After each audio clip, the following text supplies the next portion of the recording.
Inner truth வழங்கும் உள்ளுணர்வு மனதின் சக்தி, power of the subconscious mind, உங்க ரகசிய சக்தி.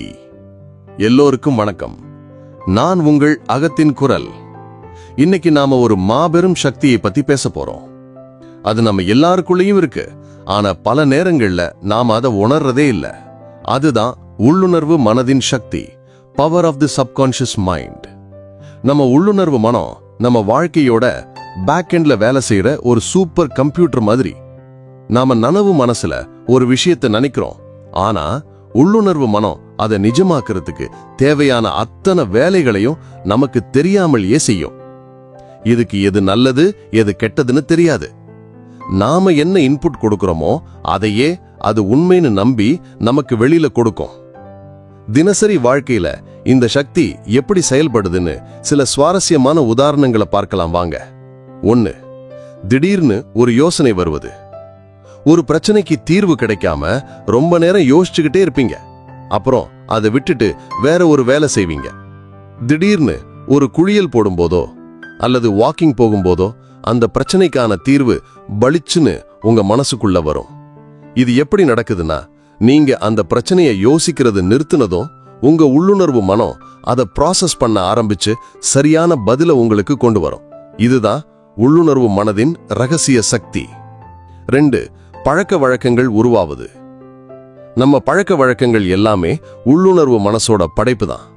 தினமும் காலையில எழுந்ததும் காஃபி குடிக்கிறதோ அல்லது ஒரு குறிப்பிட்ட நேரத்துல டிவி பார்க்கிறதோ, ஏன் ஒரு விஷயத்தை பத்தி திரும்ப திரும்ப நெகட்டிவா யோசிக்கிறது கூட ஒரு பழக்கம்தான். நம்ம திரும்ப திரும்ப என்ன செய்யறோமோ என்ன யோசிக்கிறோமோ அதை உள்ளுணர்வு மனம் ஒரு புரோகிராம் மாதிரி பதிஞ்சு வச்சு தானாவே செய்ய ஆரம்பிச்சிடும். இதனாலதான் நல்ல பழக்கங்களை உருவாக்குறது ரொம்ப முக்கியம். 3. குணப்படுத்துதல், ஹீலிங். உடல்நல குறைவு ஏற்படும் போது மாத்திரை மருந்துகளோட சேர்த்து நான் சீக்கிரம் சரியாகிடுவேன், நான் ஆரோக்கியமா இருக்கேன்னு மனசுல நேர்மறையா நினைக்கும் போது குணமடையும் வேகம் அதிகரிக்கும்.